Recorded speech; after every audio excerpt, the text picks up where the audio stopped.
And now next up in the news is basically all these signings are happening before the end of the market, man. I mean, in Europe, they're crazy. I mean, I really love it though. I wish Real Madrid was so ambitious like the Premier League teams and others, because what I'm seeing right now is what I used to see in Real Madrid. Signing players, exiting players, trying to bring over the best players in the market for Real Madrid, because as you know, we have that philosophy, right, that we have to have the best players in the world in our squad. That is what has to happen when it comes to Real Madrid. But for any reason we don't know, Real Madrid is very quiet, very low profile in the market over the last years. It's not only last year. Yeah, we signed to Camavinga, Tchouaméni, and Hazard and all that stuff, but it's not enough, man. When it comes to Real Madrid, you gotta move with the market. You gotta see,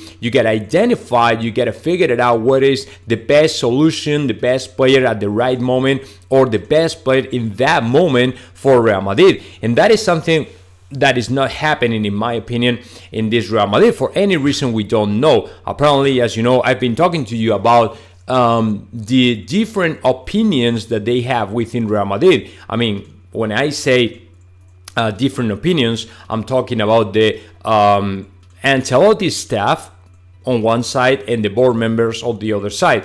As you know, Ancelotti really wants to sign players, and he told them, to the board members, last summer, but apparently the answer was kind of like, man, if you need more players, just pull out players from the Real Madrid Castilla, and that's it, which in my opinion is not the solution, either the answer to that question. When a coach like Carlo Ancelotti is telling you, you need players, it is because you need players. I'm not talking about only Camavinga in the midfield, but also a number 9, more attackers, or whatever it is. So what's happening right now in the market, man, is just awesome. For example, the other day, I think it was last night, we learned about Cancelo, right? Cancelo was an unexpected player signing for Bayern Munich. Nobody really was expected for him to sign for Bayern Munich, as everybody was expecting for him to sign for a team like either Real Madrid or any other. And all of a sudden, out of the blue, we learned Cancelo will sign for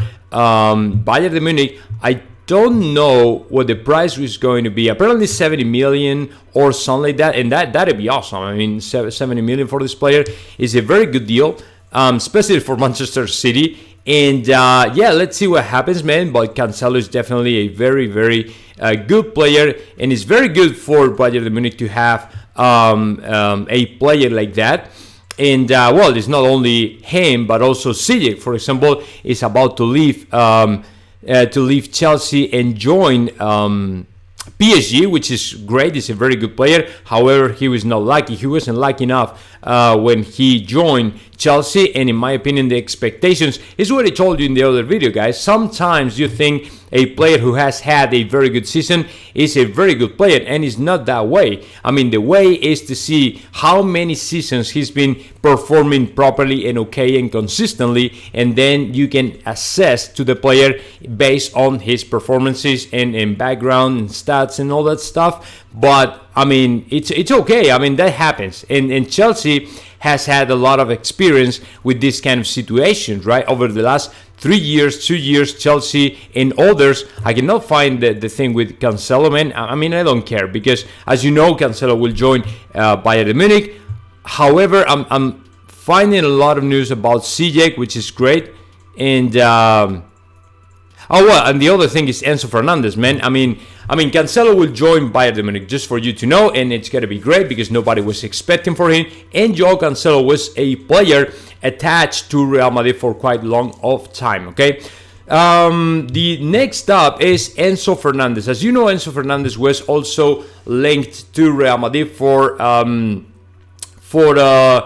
a period of time when we were working on the signing of Jude Bellingham. However, neither Jude Bellingham nor Enzo Fernandez have said yes to Real Madrid, and the reason why we quit the signing of Enzo Fernandez, it is because Chelsea as usual, is displaying a lot of money on the table. They're splashing cash out of the window again. 120, specifically 120 million for the player.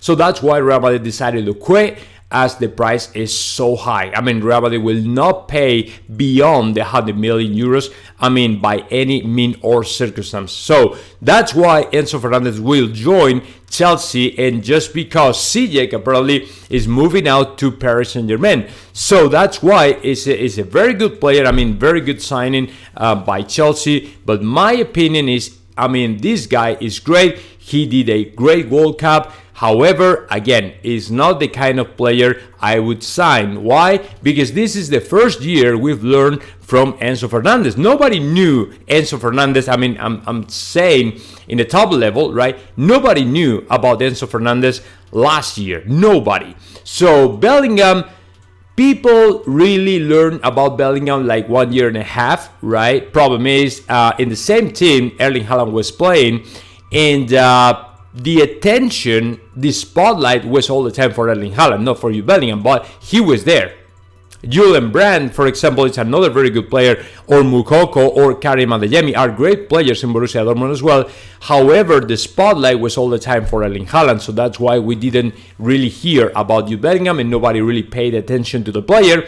But Enzo Fernandez is the same thing. One season, one great season, great player. I mean, he's been playing in Benfica, which is great. And now the deal is about to happen, and he will move out to Chelsea. And I wish the best of the lucks to this guy. However, Real Madrid quit just because of the price. So that's going to happen as well with Jude Bellingham. And I told you guys, if Jude Bellingham doesn't put any effort or doesn't put something on his side to join Real Madrid will not go crazy, putting a lot of money for him to sign for Real Madrid, because there's no point. There's no point in signing him, right, when the player is so expensive that Real Madrid think the price is completely out of control, out of the market. And I agree with that. And I am okay with that. I don't want any player. I mean, I don't want any crazy thing, any crazy move by Real Madrid's side just because apparently the player is good or might be really good or a potentially very good player.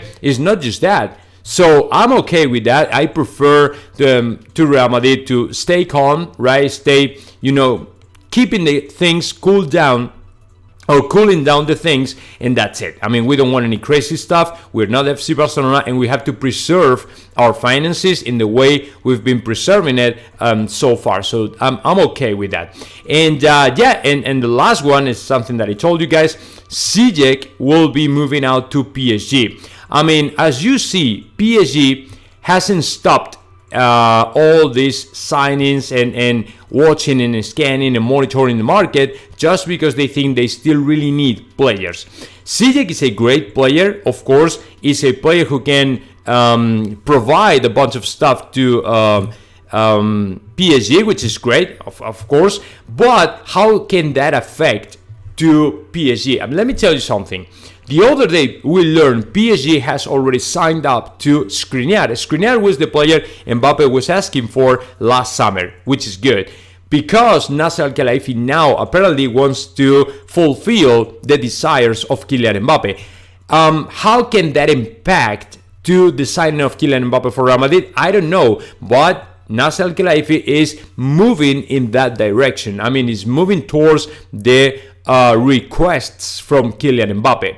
So can that affect to the future of Kylian Mbappe and Real Madrid? Of course it'll affect, because if Mbappe sees Nasser Al-Khelaifi is trying to build up a very good team with the best players, with young players, with a lot of, with potential rising stars, rising talents, and all that, yes, my opinion is he will prefer to stay in PSG.